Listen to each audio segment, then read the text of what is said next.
So let's touch on the other side. I feel like I'm talking to two different people. YouTube. That's good. That's good. So what does YouTube now make of Jake Paul also being on the Mike Tyson card against? I respect it. I respect it. Obviously, my close friend JJ, KSI, whatever you want to call him, that's his arch nemesis. That's his rival, and there's no reason for Jake to be classed as my rival. You know, everyone has their own separate battles. JJ don't look at my opponents as his rivals just because I'm friends with him. So I'm not going to do the same thing with Jake. I think Jake's cool. He makes a few dumb decisions, but he's young. The same age as me. That's what we do. That's how we learn. We make dumb decisions, we learn. But it's just because he's famous, everything's highlighted. But if he wasn't, he'd be doing those things anyway. I don't believe that everything he does is for attention. I think it's interesting that he's on the same card. I think it goes to show your following. It goes to show what having an audience can do, what selling tickets can do. And that's what boxing's about. Boxing's entertainment. It's painful entertainment. That's what it is. It's painful entertainment for everyone. And what they are doing and what he is doing, to be specific, is bringing a lot of people to be entertained. So it does upset a lot of people. A lot of people think it's invalid. A lot of people think that it's not, he shouldn't be in that position. But you have to think he's worked at something to get there. If he rolled out of bed and just said, I want to be on this show, and it happened, it'd be different. But he's been putting in a lot of years in his craft. He's been grinding a lot of years to make sure people know who he is. And now he's grown a fan base to the point where whatever he dabbles in, people will follow. So do you think this is one step too far though, that like he beat? I'm disappointed at the opponent. Not that he's in that position. He's had a few fights. He had the fight against Deji, then he had the professional fight against Gib. And he's been practicing the sport of boxing. He's not an elite boxer, of course he's not, but he's been practicing the sport.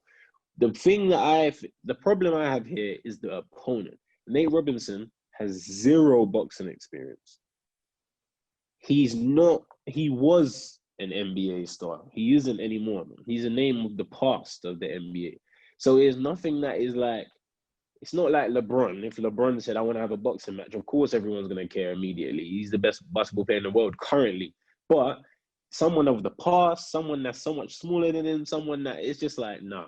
That is what I think is disappointing. It's the opponent, not the fact that he's on the show. You actually think it's too easy of a fight for Jake? Yes, way too easy. Do you get way too easy? He's got a guy in front of him. Sorry, bro. No, tell me. Yeah, no, he's got a guy in front of him, 5'7". He doesn't even weigh. I don't think he even weighs like 185 pounds. Jake walks around 200 pounds plus, 6'1", pretty much same size as me. He's fighting someone it just doesn't make any sense. You know, Gib, fair enough. Gib wasn't his size, but Gib called him out. So he just handled business of someone calling him out. But Nate, that's just ridiculous. I think he's fighting two people in a row now who are not his weight category or even near his size. And that is what I think is a bit of a disappointment, I should say. I know that there's been a lot of calls from the they want you to fight Jake. Do you find that maybe not disrespectful is the wrong word, but like... No, I don't find it disrespectful. The reason why is because I don't take it personal, and I realize that a lot of people don't know anything about boxing. So I don't take it offensive. People are just very simple-minded, very just straightforward. He's 5-0, he's 4-0, he's 2-0. He's only had 2 more fights in him. They're in the same weight category. You guys should fight. Like, I understand that the majority of the world can think that simple. And that's why I don't take offense to it. It's my job to educate them. It's my job for them to see clearly there's a big difference between Jake and a big difference between me. But would you Jake knows that. Jake's team knows that. Well, obviously I'm a prize fighter, so for the right price, yeah, why not? If Sky Sports said to me, listen, we're gonna give you 7 figures to fight Jake Paul, then sign me up. Well, 7-figure Gib, I want 7-figure Viddal now. That's it. Yeah, I have to take a leap out of my friend's book. So if you're offering, then yeah, I'll take it, of course. But I'm not about to go out of my way and call him out and build up this fight, because really he needs to fight JJ. That's his competition. That's his like for like. You have to do. I don't know, especially with this COVID thing. I don't know, because that's definitely delayed everyone's life. It's definitely made it difficult for events. They're not going to fight with no crowd. That fight cannot happen with no crowd. Jake Paul can't fight KSI without a crowd. That's a ridiculous request. I think that's absurd to even think that can happen without a crowd. I'd hate to see that fight without a crowd. So we got a lot of things that have to be evaluated now, more than just the contract of them coming to terms and agreements. But yeah, people saying I should fight Jake Paul, it's fine. Everyone can say what they can say, and time will tell. Okay, maybe I was being a little bit silly back then, and hindsight is a beautiful thing. So yeah, it's fine. But yeah, his competition is JJ, and that's the fight people would want to see over me fighting Jake. 100%. Who am I compared to those two? When was the last time you spoke to KSI about it? So obviously in January he went in the ring. He at the moment that he was. I'll take the fight for sure. Is he still in that position that he would go and take that fight with Jake? Well, I haven't spoken to him about the fight in a while. Obviously, we talk all the time, but we don't talk about the fight because we know it's something that's not in the near future. Bear in mind that he's doing everything that he's doing right now with music. He's achieving so much of the albums, the singles. He's really becoming his own as an artist. So more so we're talking about that, because that is what is right in front of us. That's what's most prominent right now, is his music career. I'm sure when Jake fights Nate on November 28th, we will hear something more about boxing from JJ, because it's going to be in front of everyone's face. I assume Jake's going to put on a good performance because it's a mismatch.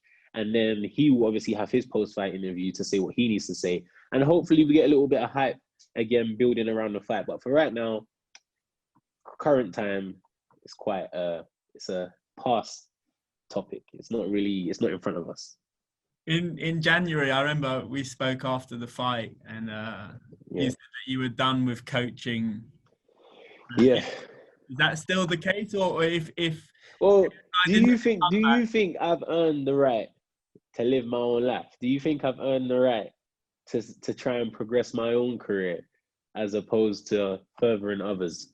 Do you think I've given enough to the YouTube community in terms of coaching? I want your personal opinion on this. Is there ever such thing as enough? Well, I think there is. The people that don't know what's enough, it normally doesn't end too well. You got to know your limits. You got to know when to stop. I feel like I had my time. I done a great job. I can give myself a little pat on the back and say I done a great job with the coaching, and I transformed some guys into fighters, close enough to fighters as I could get them from what I was given, and they achieved. And my obviously we came up short in January with Gib, but that happens as part of the sport, and he will never blame me for that. I prepared him the best I could, and I feel like let me have my time. Let me have my time. Let me have my big fights. You and JJ are so close. I've seen your relationship in the gym. It's not just trainer and fighter. It's more than that. So you can't tell me if he said, Viddal, I want to train. I'm fighting Jake. I need you in my corner. Yeah, you're definitely going in that corner. Well, this is the thing. This is what everyone's saying. You're not going to leave him hanging and stuff like that. This is the reality is. I will always help him. I'll always help him. When it comes to boxing or even life, he needs advice or something, I'm always going to be there to help him. He's been there. He's helped me a lot, as we know, and I'll always help him. But I don't know how much responsibility I want to take from a coaching aspect anymore. Plus, I think there is coaches out there he can learn more from. We know the connection is obviously a big factor. Some coaches know more than others, but they can't get it through to the fighter. He hasn't really had that experience to trial it out and see. You know, he's been with me pretty much from the beginning. So I definitely want him to work with some other coaches, and maybe they can get through to him in a way that I couldn't. We don't know. I want him to definitely explore that road. And if that doesn't work out, then I guess he can always come back to me, and I'm not going to leave him hanging. But primarily, I do want him to seek coaching from others, because they might actually do a better job than I did. How much has all of this stuff, has it hindered your own boxing career, would you say? No, I wouldn't say it's hindered my boxing career, because obviously I benefit from coaching in other ways. You know, the whole, you know, the publicity and brand growing side of things, you know, stuff that happened with Shannon, and all these things wouldn't happen if I wasn't involved in the coaching. I wouldn't have the YouTube channels that I have, and you know, all my other ventures would pretty much be non-existent to the world if I wasn't involved in these things. And I understand that it definitely propelled my publicity to a greater scale than it ever would have been at this current time. You know, I always say that I always believed that I would be popular or I'd be a famous boxer. I always believed that, but not at this stage. It came a lot earlier from being associated. So hindrance to my career, I could never put it down as a hindrance. Would I have had a couple more fights? Possibly, but the scale of weighing up the brand growth and the popularity growth, as opposed to having another small show, I definitely think I made the right decision. And what do you think about like the future of YouTube boxing? Do you think it literally is relying on that KSI Jake Paul fight to happen? Yeah, it needs to stop.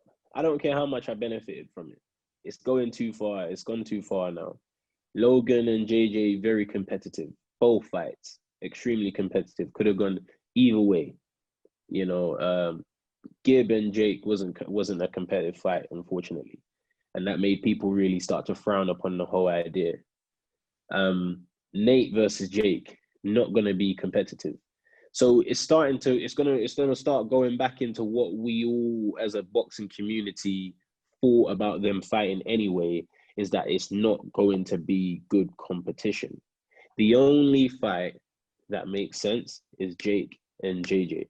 Once that fight happens, end it. End it on a high note before the reputation of the whole YouTube boxing saga starts to get a bad name. Because I don't think Jake and Gib done favors for the community in terms of getting the respect. And I don't think Nate versus Jake is going to get the respect of competitive guys fighting either. So on that note, do you have any regrets personally for taking Gib into that fight? I know hindsight's... No regrets. No one was talking him out of that fight. No one was gonna make him not fight on that day. And I wanted him to take the opportunity. You know, that's the thing with life. Sometimes you have to make decisions at that time. You can realize afterwards, okay, it wasn't the right decision, or it's not for me.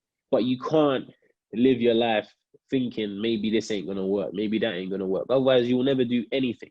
Part of being a risk taker is that sometimes the risk won't always pay off in your favor, but you have to be willing to deal with the consequences of that. And Gib, in January, he took a risk, and if he would have beaten Jake, it would have been the biggest thing ever. It didn't go that way. But when you take risks, that's what you sign up for. And you know, I take risks myself, and sometimes they pay off, sometimes they don't. But that's the way I like to live. Life's too short. That's the way you gotta live. In a funny way, we've come full circle. So Gib obviously took that risk. Now you're going to be on the other card of two men who are not of an age of prime condition by any stretch of the imagination. No, not anymore. Those two going in the ring. I worry about them. Because we know that they're not at the age where they should be taking punches. You know, my favorite fighter, Roy Jones, in his prime, everyone was mesmerized by him. But then we know there was a downfall. You know, there was a downside when he did start to receive a lot of KO defeats. Tyson has never been knocked out cold. Obviously, he's been stopped, but he's never been knocked out cold. And he didn't take as much punishment in his career. So it's still worrying to see them guys in the ring. You know, I just want both guys to come out safe and to enjoy the fact that they had that experience, that extra experience of being in the ring and being part of a big event. But yeah, safety first, and I just hope both the legends come out okay. You know, we don't need anything besides that, to be honest. And I know you've got it's a bit of a step up opponent in this this fight. What's your prediction or what? Well, not really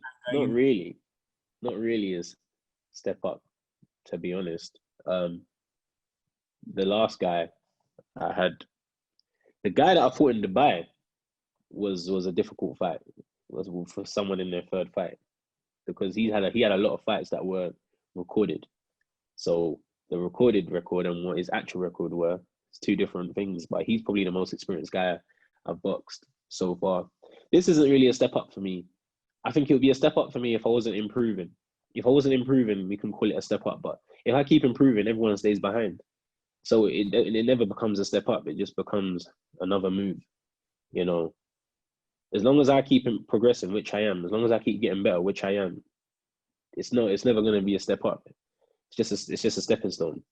So this next guy, of course, I respect him as a fighter. I respect him as a man with two arms that's going to try and hurt me.